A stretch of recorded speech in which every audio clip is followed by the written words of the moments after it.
Greetings everyone, and welcome to LEGO Rewind, where we take another look at old, expired LEGO themes. I think it's about time we had another Halloween episode. It's been ages since the last one.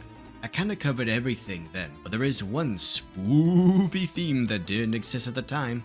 Hidden Side is a ghost-busting theme released in 3 waves over 2019 and 2020. We've seen plenty of 2.5-year themes, which seems to be the natural lifespan for LEGO lines that don't become evergreens like Ninjago or Monkey Kid. But this only lasted 1.5 years. That's just barely longer than Video, and shorter than Bionicle G2.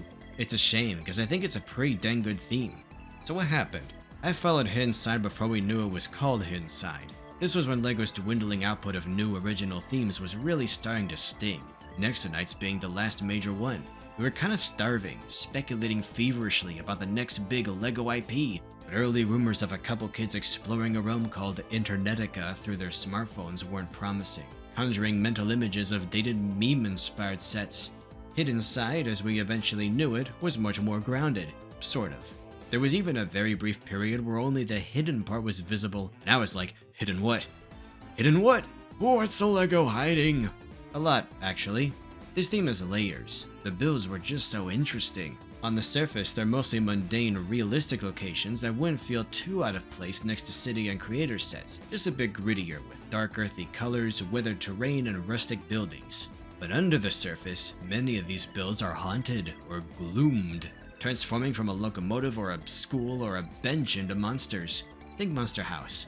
It's easy to project our own humanity onto something like a train or even a school, but the most extreme cases corrupt the very landscape, like the Shrimp Shack or even just rocks. I like the lighthouse with an eye where the light would be, the high striker face reveal. There's even a porta potty which attacks by coughing, minifigures can be gloomed too, with special heads and wings and tentacles and other swappable elements, and the second wave gave us even grislier molds, like a 2-headed neck attachment and a split waist. Parts like these tell a story. I bricklinked a bunch of extras to put on other minifigs, mostly collectible ones, and I tried to make them thematically appropriate. The funny thing is, just like translucent reddish-orange was an essential part of Nexo Knights that isn't made today, trans-yellowish-green is part of Hidden Side's identity that's also been retired, making this and Ninjago's Prime Empire a last hurrah for the color.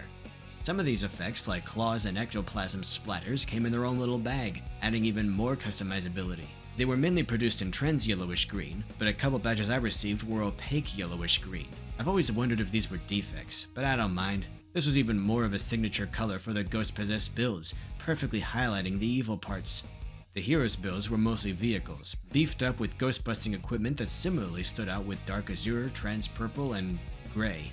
I like how detailed and heavy-duty these bits look, but they can't be tucked away like the monster bits. At worst, I appreciate these colors being limited to accents, avoiding the problem I touched upon last episode where whole LEGO waves or factions will share a color scheme, which is part of their appeal as you can enjoy those colors no matter how small your budget. But Hidden Side manages that without the signature colors completely taking over the builds, allowed to be their own thing. One of Hidden Side's strengths is its compatibility with other more pedestrian themes, so I completely understand people removing these parts if they just want a normal school bus or fire truck. I do get a little confused when people remove the teeth and claws and eyes from the ghost builds because they're pretty well hidden if you don't want to see them. Like that's the whole point of the theme, and I'm impressed whenever such extensive transformations are so neatly integrated. But I'm not one to talk, considering how many sets I've modified. I've actually added ghost features to normal sets, like this monster burger truck, and this speedboat, and this plane. I've also modded extra seats onto the ghost hunting vehicles. The story's pretty simple. Jack and Parker hunt ghosts with their phones and tech made by mad scientist JB and her assistant Douglas, or El Fuego as he likes to call himself part-time. Dude dies at the end of the first wave, and I know how morbid this looks, but don't worry, that's not his skeleton. There's also Spencer, Jack's dead dog. I like to put these dogs in all of the ghost hunting builds to sniff out otherworldly entities, not unlike the bridge babies in Death Stranding. One thing I look for when purchasing LEGO these days, that I only began to consider with Hidden Side, is synergy between sets, how well they go together. Even if I don't much care for one set, pairing it with the right companion set can redeem it, and Hidden Side has a lot of builds like that that complement and bring out the best in each other. The juice bar goes great with a haunted fairground, the graveyard goes well with a school, the boat goes with the shrimp shack and the lighthouse. Newbury feels like a real, cohesive place, and while set in the deep south, if you couldn't tell by JB's accent, I could just as easily see some of these set in Maine, maybe on Mount Desert Island. Without a doubt, the strongest examples of set synergy are Newbury Subway and Welcome to the Hidden Side. They don't really connect, they just sort of sit back to back as two sides of a portal, giving us a rare glimpse into the hidden side, with disembodied ghosts just floating around, their colors clashing vividly against the otherworldly blue lighting that even overwhelms a still corporeal, still very much alive Jack. They look more like the ghosts you see in the game. Yeah, about that. This is what killed the theme. Early app integration in LEGO themes was unintrusive, more like accessories. Ultra Agent Zap bricks were small and out of the way or blended in as part of a larger build. Nexo Knights' Nexo powers add a ton of customization options. And they looked pretty. Hidden Sides app integration, in theory, should be less noticeable. And sometimes it is. The first wave does the best job hiding away scannable specially colored flaps, turntables, and drums, usually sporting a good side that blends into the set. But after the first wave, they mostly gave up, tacking on this dial gizmo that looks exactly the same in every set that features it, demanding your attention. So far, I've focused on how fun the sets are because they are, but you wouldn't know it from the marketing.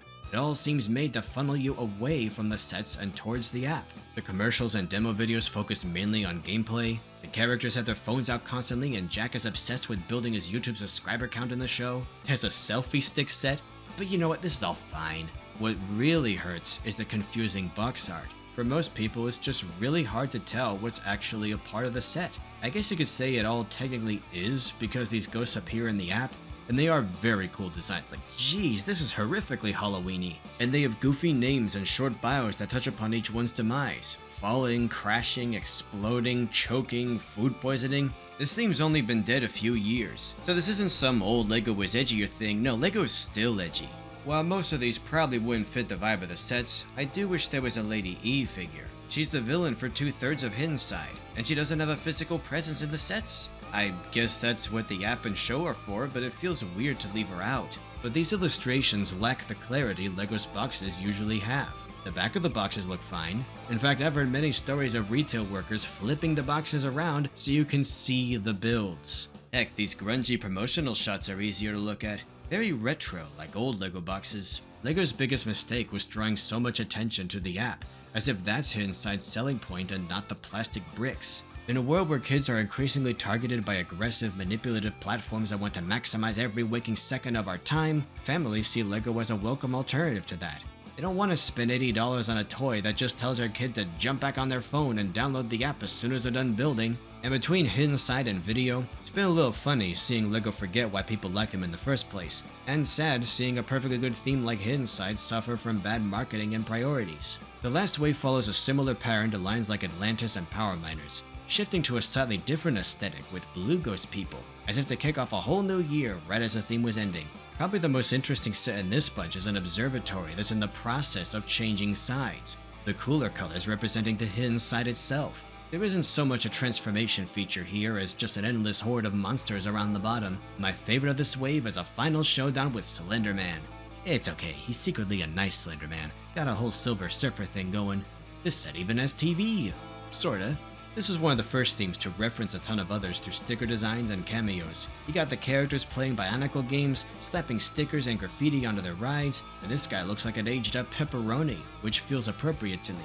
Like this theme is set in the same wider interconnected LEGO universe many of us grew up with in the 90s and 2000s, but some time has passed. So I add a few other familiar faces, like the CMF versions of Johnny Thunder and Dash as teachers in the school, like I was referencing the faculty.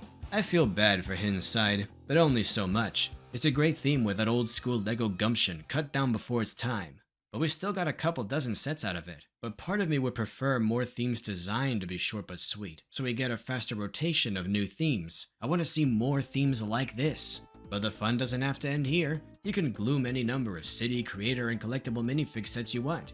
Hidden Side does it all. Even if you're not into modding, there's a good range of official sets to try out. And it does live on in a way, walking so that Dreams could run. Dreams is much more out there, but it has some of Hidden Side's DNA, without a distracting app sabotaging it. LEGO seems to have learned a lot from Hidden Side, and it's one of my low-key favorite themes of the 2010s. But who knows when we'll see another scary LEGO theme. So here's to you, Hidden Side. Happy Halloween! That's it for today. Check out my books on Amazon and itch.io, and my Patreon page to get videos like this early, your name in the credits, behind the scenes content, a patron Discord server, signed copies of Planet Ripple, and maybe even your own LEGO Rewind episode. See you next time. Toodles.